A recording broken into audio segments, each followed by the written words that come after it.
Hello Spirit Warriors, you're watching the Tattooed Psychic, and if you like this video, please hit the like and subscribe button and leave a comment and share it with your friends. So today I want to talk to you about self-isolation when you suffer from trauma. Some call it becoming an introvert. And I want to discuss this because this has come up a few times in the past month with me, as far as people really calling me out on it and going, wow, you are truly an introvert, aren't you? Like I think I truly am at this point. I have social anxiety a lot because of the trauma I've endured. And I think that for me, I feel safer alone than I do with people because people are very, people have really let me down, and I think people have when people let you down as much as they have me, and I've let myself down, and so I've had to heal from all that stuff. I had to, change my own life in order to change the people in my life, if that makes sense. And in that process of change and healing and overcoming trauma, physically, mentally, and spiritually, in fact, this week I had some, when I got my head bashed in, when my ex tried to kill me, I still have pain from it, and this week it was very active. So it's like this whole side of my head just starts to numb and vibrate. It's very strange to explain to people, but it does. It brings me back to that moment, and even though he's dead now, praise you, Lord, and I don't have to worry about this anymore. It's just more of a trigger for me when I get that pain in my head, but. I just have to shake it off, and I start realizing, wow, because I asked myself, why are you so introverted right now? Why are you so self-reliant and so, I don't do anything. I won't go out in public. I've stopped going to shows, but today I bought a Chris Cornell tribute concert ticket, thanks to my cousin Derek telling me about it. But,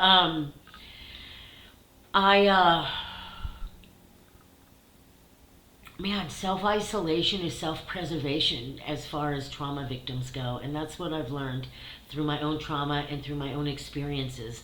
And it's probably not that healthy, to be honest. I think it's healthy for a short period of time to heal, to self-evaluate, to get sober, to understand how you work and who you are in this world. But I think in the end, you do have to kind of slowly get yourself back into social activities, even if it's just having lunch with a friend who's positive, not negative, who surrounding yourself with people who like maybe have the same interests as you. Like I like going to museums, and I do like concerts. I do like going to shows. I can't really go to large concerts, but I do like a good bar show. It's just breaking that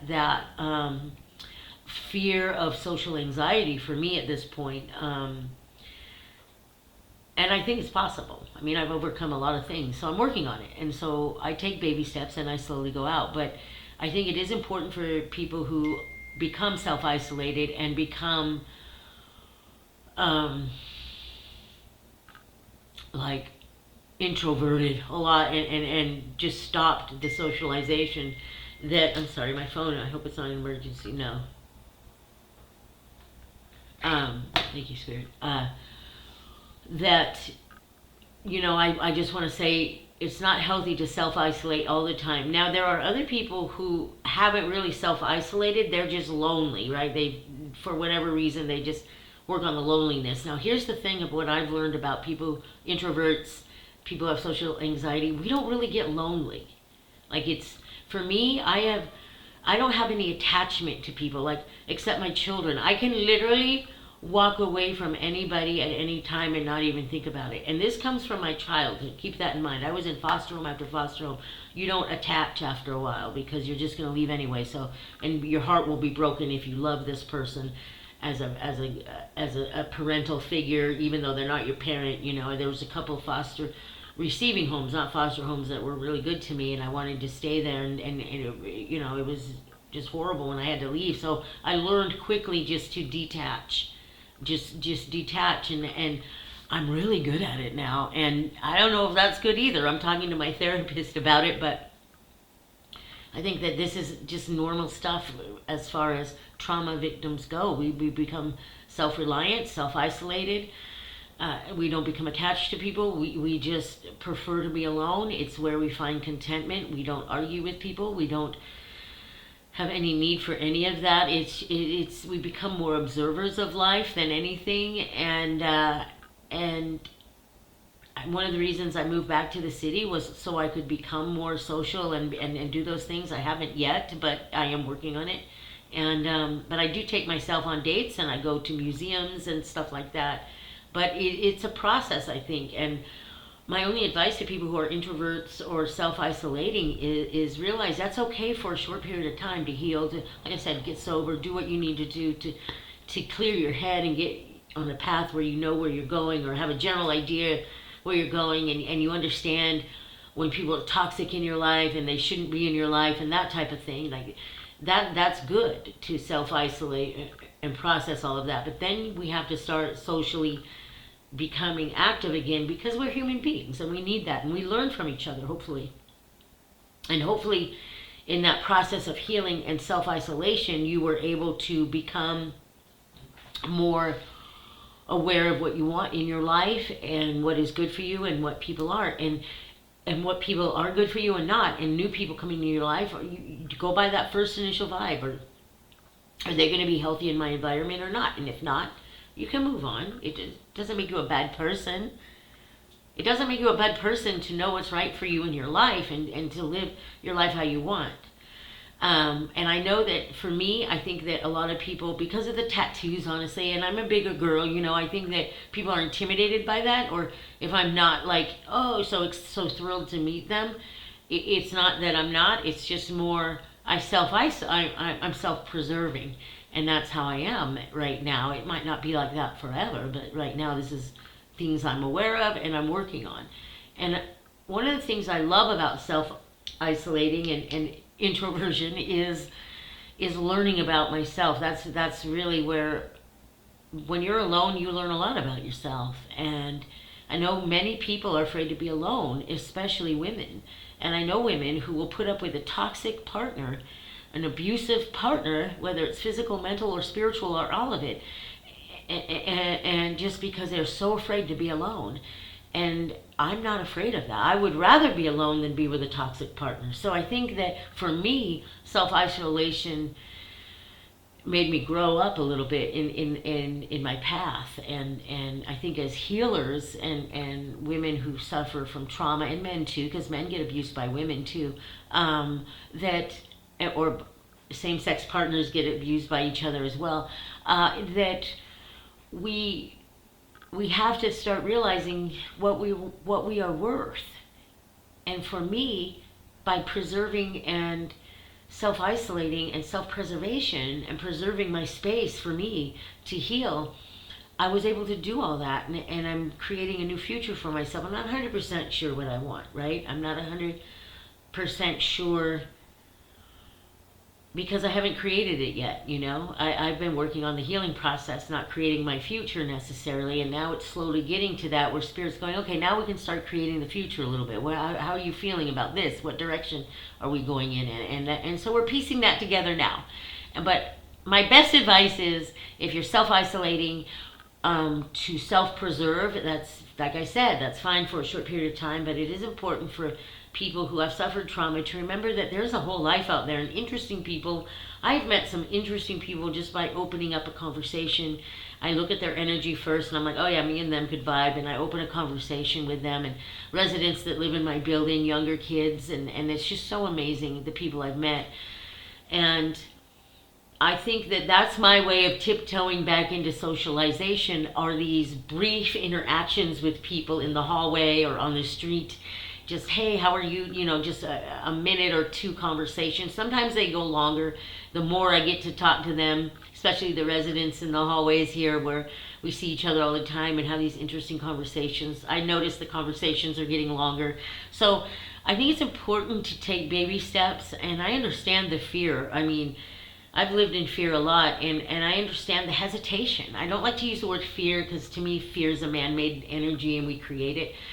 But I understand the hesitation that can come with opening yourself up, because I've been hurt so many times. You don't even, I mean, it's just ridiculous to talk about all the stupid things that have happened to me and all the ridiculous partners that I've chosen in my life. My goodness, except for maybe one. Well, I think there was one good one in there, but and he's happily married now and living his best life, and I'm so happy for him.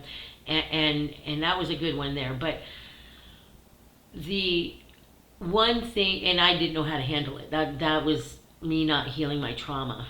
You know, you gotta heal that fucking trauma. It's a pain in the ass. It haunts you forever, and it keeps you from having that good relationship. But the rest have been pretty traumatic, and that's because of the way I felt about myself. And so my best advice is be alone for a while. Don't be afraid to be alone, because it might not last forever. You know, I dyed my hair pink. I got hit on 3 times yesterday, y'all. One guy asked for my number and I didn't give it, because I'd probably rather date his sister at this point. But the point being, you know, it's never too late.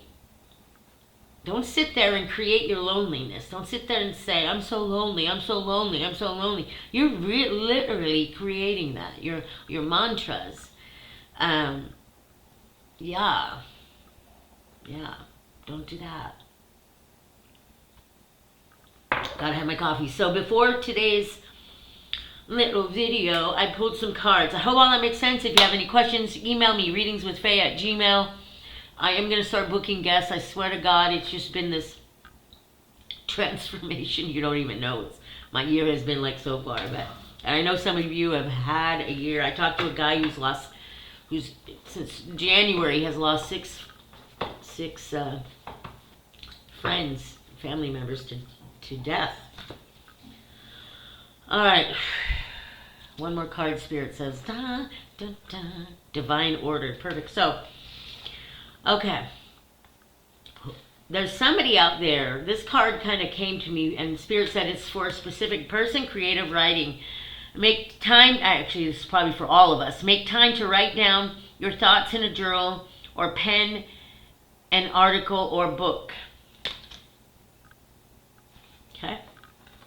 Somebody out there. Journaling is important, because journaling and writing down what our dreams are, it kind of gets the energy going and starts the manifestation process. Words are powerful, whether they are written or spoken. You are safe. Love this. And it's all blue today, by the way. I am protecting you against lower energies and guarding you and your loved ones and home. Thank you, Michael, our warrior. So androgynous, right? Michael is probably one of the most borrowed archangels there are, because Michael just protects us from so much and has that powerful sword of his, and is such a loving angel. And so you'll see Michael appear a lot in your life, and it's awesome. Divine order. Everything is how it needs to be right now. Look past the illusion and see the underlying order. I love it. And so people say, Faye, what does that mean? Everything is in order, because I hear somebody out there saying that. I feel like singing today. What does that mean? Everything is in order. Well, that just means everything's the way it's supposed to be. Because we overthink things. How many of you overthink? I don't do that anymore. I used to be an overthinker, and then I was trained not to be an overthinker. But when you overthink things, it does disrupt the pattern of your destiny, because you're continually putting out chaotic energy, which creates a chaotic life path. So just remember that. Today, maybe you just need to remember, take a deep breath and remember that everything is the way it's supposed to be. I love that. And some of y'all, including me, if it ever gets sunny out here on a day off I have, we need to get to the outdoors. Go outside, get the fresh air, connect with nature, relieve stress, gain new creative ideas. Now, nature really helps, especially if you take off your shoes and socks and walk in that dirt. You know, our feet are so sensitive and sponges for the earth to heal our bodies. The earth contains minerals and in the soil, and hug a tree. I used to teach people how to talk to trees. I was one of the things I I'm really good at actually talking to trees, and people go, "You talk to trees?" Yes, I do. I'm a tree person, and studies have shown if you hug a tree, it actually helps your energy and the chemicals in your body, and it calms you down. So try it if you're stressed out. Go hug a tree. Don't laugh about it till you try it. And I think that's all I have for you today, and I hope that helps you. If you need a reading with me, readingswithfaye@gmail.com. And just remember today, oh, Spirit says, one more card, we're going. Why am I singing today? Sometimes I do readings and I sing them because it's fun. That's why. I drew this card in a reading yesterday. Let the emotions flow. So that's probably why I'm singing.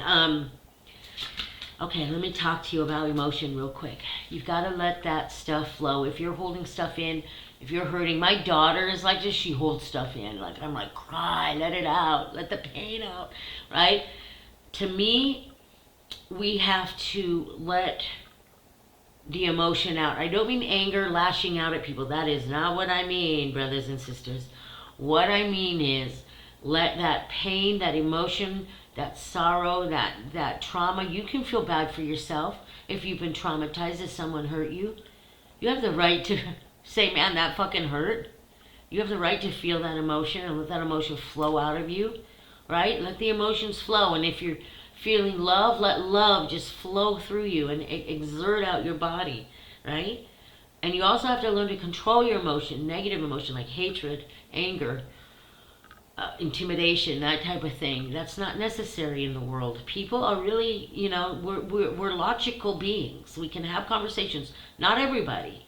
But you don't have to let your emotion create an argument with somebody else. Like, you control that emotion. Do you understand what I'm saying? So if somebody wants to be intimidating or argue with you, or you're trying to help them and they just see always the negative, the best thing you can do is say, well, I hope it all works out for you, and I wish you the best, and turn away, however you want to say it. But just remember, let the emotions flow. Whatever it is, you've got to let it out. Okay? Let it out. All right, that's it. I got to go. I'm going to go to the thrift store. I'm looking for pink things. Anyway, love you all. Thanks for watching the Tattooed Psychic. Have a blessed day.